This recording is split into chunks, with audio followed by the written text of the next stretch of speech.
everybody, it is John, and a different viewpoint today. I'm fiddling with a new piece of bendy pipe sort of thing for my phone to sit in, so it's yeah, something different. So what's today's waffle about? Look, I haven't done anything about books that I have at this stage specifically listened to. My reading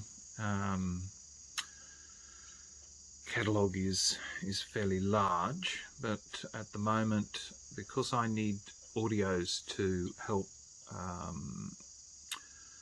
I guess distract me from the realities of life, I've been listening to quite a lot of books, and I think it's been a while since I've updated what I have been listening to. So here we go.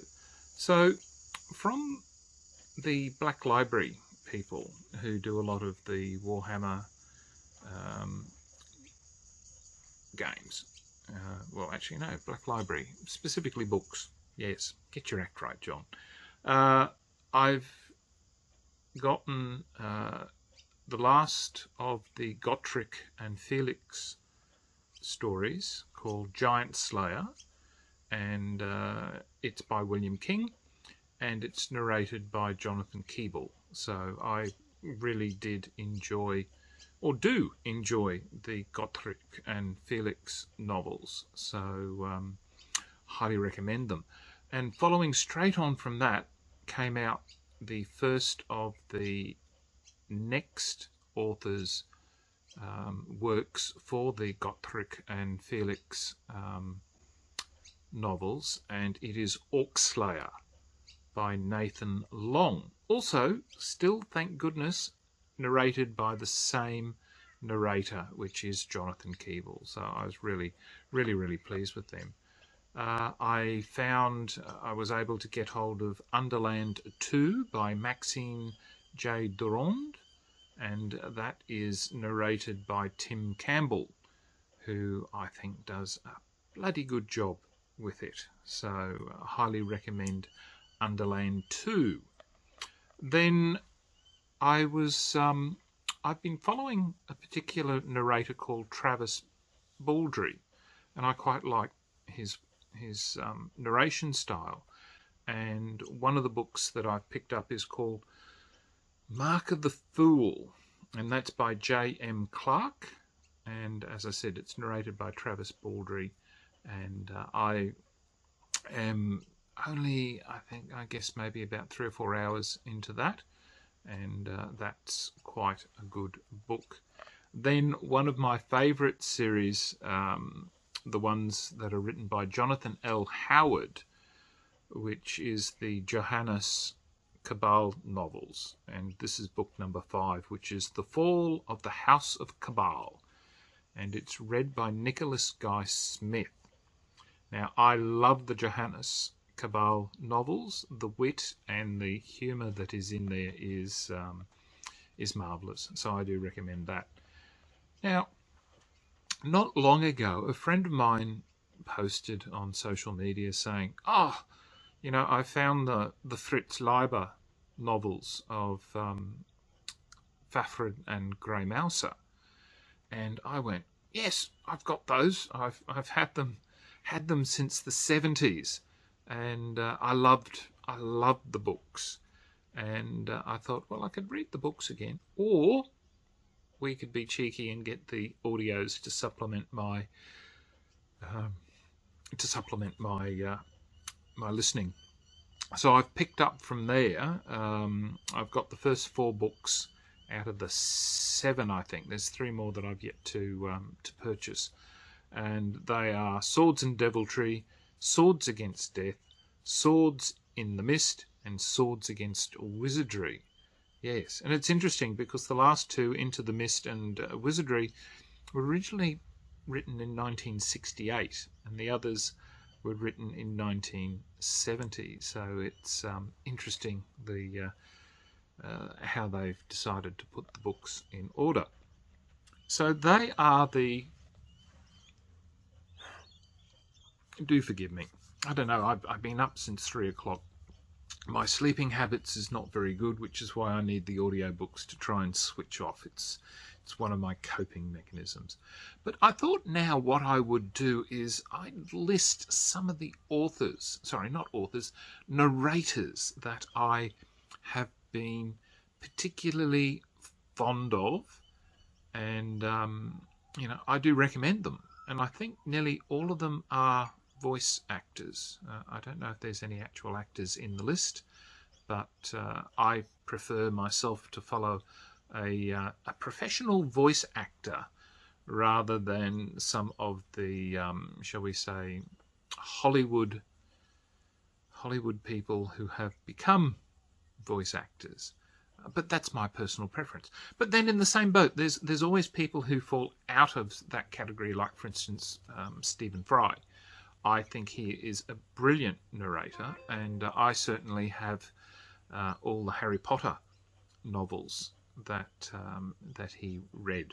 And to be quite honest, I remember lining up to get the Harry Potter books when they came out, and I eagerly awaited for the audios, because I've got them all on CD. So yeah, how long will that last? As long as my CD and I've also my DVD player continue to run, I'm happy. I'm not really pleased with the digital age, but that's another story. So back to favourite narrators. So I'm going to start with Matt Addis, and he does a series called, he voice narrates for a series called Braddockot and Catchpole, which is a medieval detective series. Really good. Then there's Travis Baldry, and I really do like him. And the one that started me off on his was the Legends and Lattes, which was also written by him, and I thoroughly enjoyed that as a book. Then there is Fred Berman, who does the Unconventional Heroes for LG Estrella, and that is Timothy the Necromancer. Yes, I really do enjoy that series, so do recommend that. Kevin T. Collins, he does the Montague and Strong stories by, God, I've forgotten his first name, but Sanchez. He does a brilliant job with Montague and Strong, and I thoroughly enjoy that. Luke Daniels, look, he is by far the most exuberant voice narrator I have a particular love for, and he does the one that I'll pick out here is the Preternatural Chronicles, written by I think Hunter Blaine, and look, the work he does is there. It's just absolutely, it's over the top, but it's brilliant. It keeps you active, it keeps you captivated, and keeps you loving the works. Then there's Anthony Ferguson, who has done the voice narration for a series called Barker and Llewellyn, which is a 1800s, late 1800s detective series set around the peak of the British Empire, and they are really, he does a very good job bringing that series to life. Then I have Robert Garson. Yes, let's have a look at that again. Robert Garson, who narrates the Warlock Holmes series. There's only 5 books in the series, but my God, I have played that series so many times just because the narrator has given that series of books everything. And it's one of those things, there are certain series that I'll always go back and listen to, perhaps not so much because of the, maybe the books might be, some people may find them average, but when you get an exceptional voice actor reading, it can change the whole way that a book is interpreted and absorbed. Yes. So anyway, that's Robert Garson. Then there's Gildart Jackson, and he's done quite a lot of books that he's read. But the ones that I really enjoyed was the Ishmael Jones mystery series that are by Simon R. Green. So they are good. Alex Knox, pardon me, Alex Knox does a series called the Arcane Casebook, and I'm quite pleased with that. With the Arcane Casebook, they had the very first book had a different voice narrator, and then from book 2 onwards, they've stuck with Alex Knox, and he has certainly made that series definitive in my opinion. Yeah. Noah Michael Levine, he does the Myth series by Robert Asprin, so he does that, and the Fool's Company. So I really do enjoy both of those read by him. Then there's Heath Miller, who does He Who Fights with Monsters, and he does again an exceptional job at getting this story across. Jerry O'Brien, he does the Artemis Fowl books. Yes, I'm having a small break in between here. Would you believe the street sweeper has come by, and it's making quite a bit of noise. Right, I think my noise levels have returned to some sort of normality. So Jerry O'Brien, Artemis Fowl, exceptional. Richard Reed does the Caiaphas Cain series with other voice actors in there as well, and he does a brilliant job bringing that series to life. Nicholas Guy Smith, who I have mentioned just previously, he does the Johannes Cabal series of books, and well, actually I don't think he does the first one, but he does, well, certainly the 4 that I've got in the series. He's narrated those, and I'm quite pleased with him.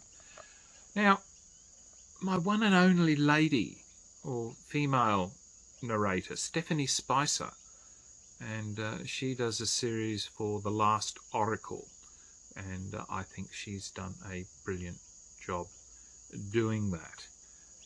Phil Thron, another person like Luke Daniels. It's a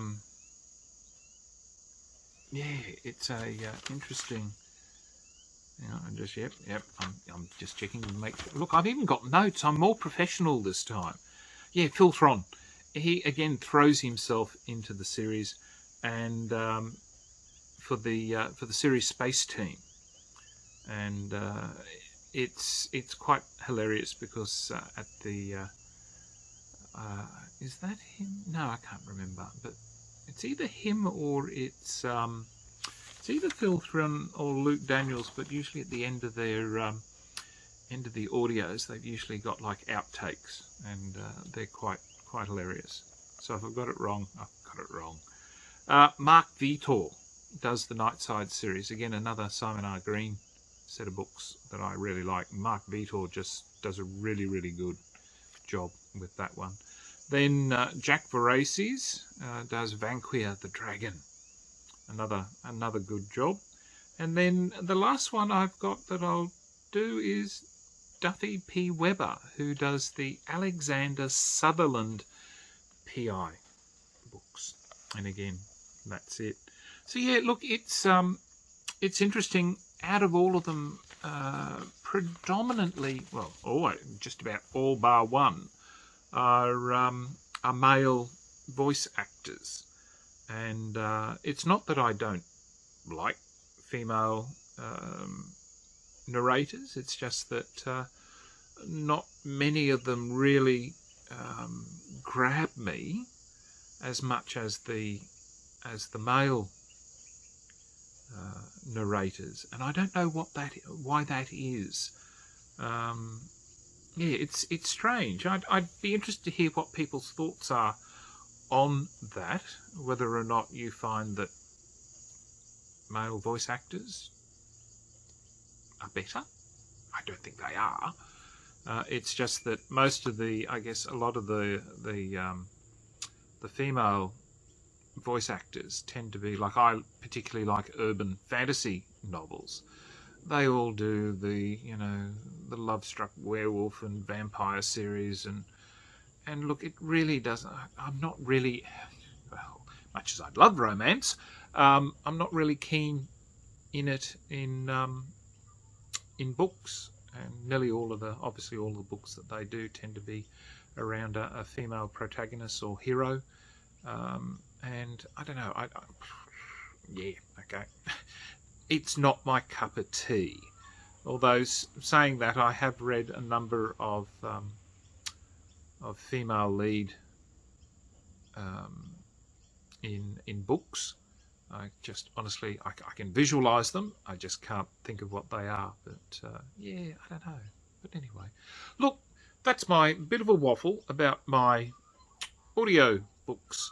So look, thank you everybody very much. This is done just before Christmas, so not sure if I'll get another one up, but I will wish everybody a Merry Christmas for 2022. So till next time, signing off, the Honourable John.